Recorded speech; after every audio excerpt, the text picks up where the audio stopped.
How did the most powerful empire in history crumble? It wasn't one single event, but a slow, unraveling storm that took centuries. Today, we're diving deep into the dramatic story of the rise and fall of the Roman Empire. From its glorious heights to its chaotic final days, this is a tale of power, ambition, and decay.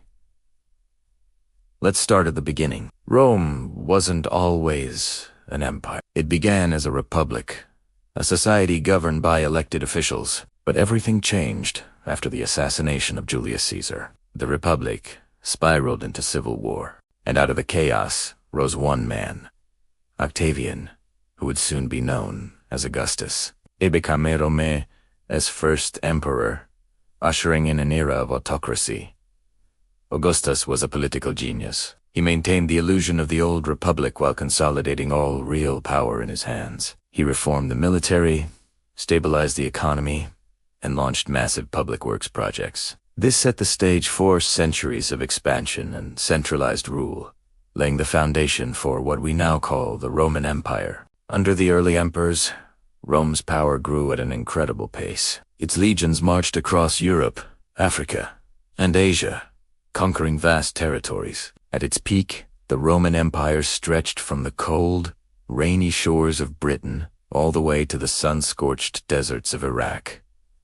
How did they manage such a massive domain? It was a combination of military might, clever administration, and a bit of flexibility. Roman legions were stationed in strategic provinces to crush any rebellion, while a sophisticated system of taxation funded the state's operations. But Rome didn't just rule with an iron fist. They also allowed local leaders to maintain some level of control, integrating them into the Roman system. This period, known as the Pax Romana, or Roman peace, lasted for about 200 years. It was an era of unprecedented stability, prosperity, and cultural exchange. Trade flourished, cities grew, and Roman law and culture spread throughout the known world. But beneath this golden age of peace, new tensions were brewing, particularly when it came to religion. The traditional Roman religion, with its pantheon of gods like Jupiter, Mars, and Venus, was deeply intertwined with the state. But a new faith was emerging from the East.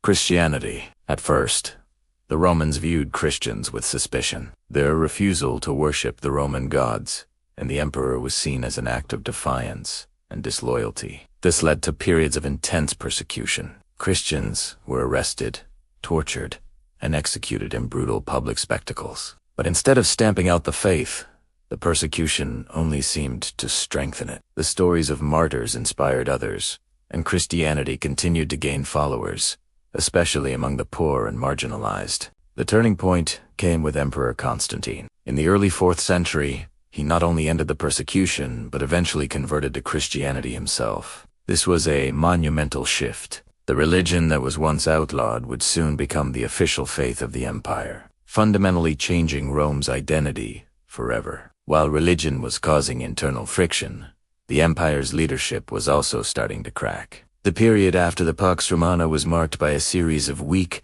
incompetent, and often corrupt emperors. Power struggles became common, and assassination was a constant threat. A prime example is Commodus, the son of the great philosopher Emperor Marcus Aurelius. Unlike his father, Commodus was vain, cruel, and more interested in his own glory as a gladiator than in governing. His disastrous reign created chaos and ended with his assassination, which plunged the empire into a brutal civil war. This led to the infamous Year of the Five Emperors, where multiple generals fought for control of the throne. This cycle of civil war became a recurring nightmare for Rome. Each conflict drained the treasury, weakened the military, and eroded the very structure of the empire, making it more vulnerable to both internal and external threats. The constant civil wars and weak leadership took a heavy toll, leading to a period known as the Crisis of the 3rd century. The empire began to fracture.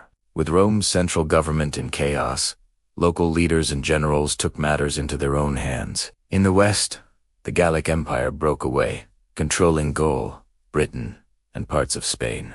In the East, the powerful Palmyrene Empire, led by the formidable Queen Zenobia, seized control of Egypt and much of the Levant. For a time, it seemed like the Roman Empire was finished, split into three warring states. It took strong military leaders like Aurelian, who was nicknamed Restorer of the World, to painstakingly reunite the fractured territories. Later, Emperor Diocletian implemented sweeping reforms to restabilize the empire, most notably by dividing it into a tetrarchy, or a rule of 4, to make it more manageable. But even though they managed to piece the empire back together, the crisis had exposed deep, fatal flaws in Rome's governance and military structure. The cracks were showing, and they were getting wider. Just when it seemed like Rome was on the brink of collapse, another powerful figure emerged: Constantine the Great.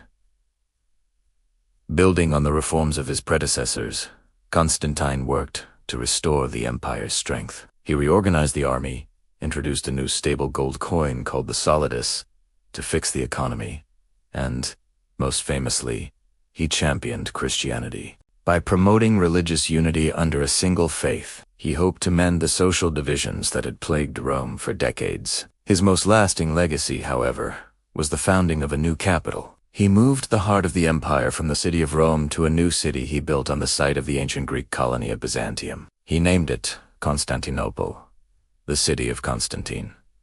This new Rome was strategically located, easier to defend, and closer to the empire's wealthy eastern provinces. Constantine left a powerful legacy, but his death brought back an old problem: succession. His sons fought over the empire, reigniting the civil wars and undoing much of the stability he had worked so hard to achieve. As Rome struggled with its internal demons, a new and terrifying threat was gathering on its borders. The Huns, a nomadic warrior people from Central Asia, swept into Eastern Europe, creating a wave of chaos and displacement. Fleeing the Huns, entire tribes of Goths sought refuge within the Roman Empire's borders. In theory, this could have been a manageable situation, but corrupt and abusive Roman officials saw it as an opportunity for exploitation. They stole the Goths' supplies, enslaved their children, and treated them with brutal contempt.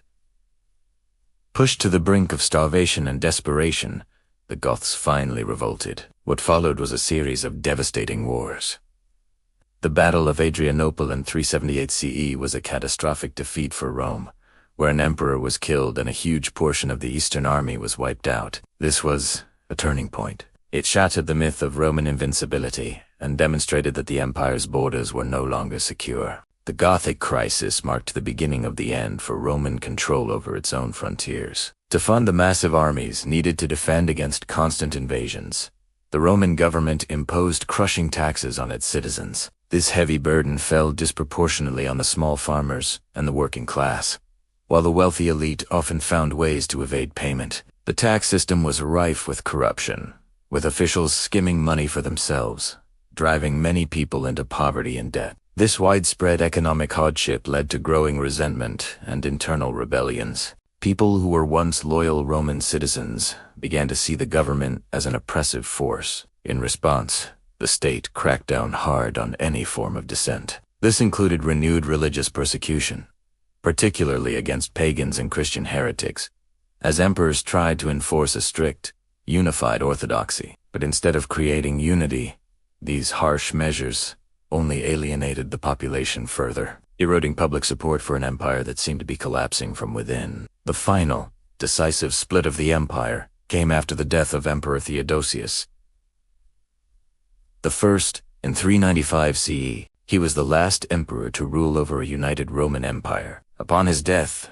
his will dictated that the empire be divided permanently between his two sons. The eastern half, with its capital at Constantinople, went to his son Arcadius. This Eastern Roman Empire, later known as the Byzantine Empire, was wealthier, more urbanized, and better defended. The western half, with its capital in Italy, went to his younger son, Honor. The Western Roman Empire was in a much more precarious position. It lacked strong leadership.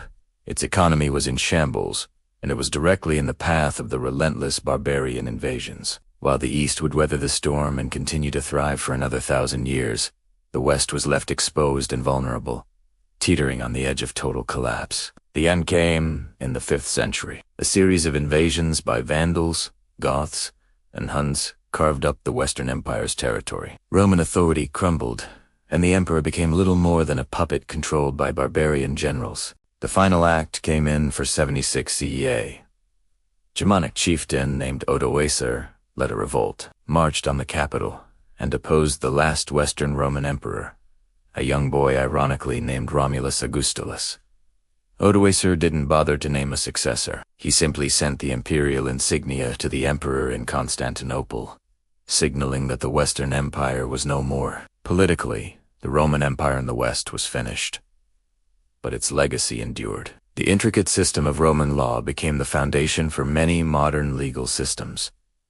The Latin language evolved into the Romance languages spoken today, like French, Spanish, and Italian. And most importantly, as the political structure of the empire dissolved, the Roman Catholic Church stepped in to fill the void, preserving Roman culture, learning, and administrative traditions for centuries to come. The body of the empire may have died, but its ghost continued to shape the world for another millennium and beyond. Thank you so much for watching. If you found this journey through Roman history fascinating, please hit that like button and subscribe for more deep dives into the stories that shaped our world. Let us know in the comments which empire you'd like to see us cover next.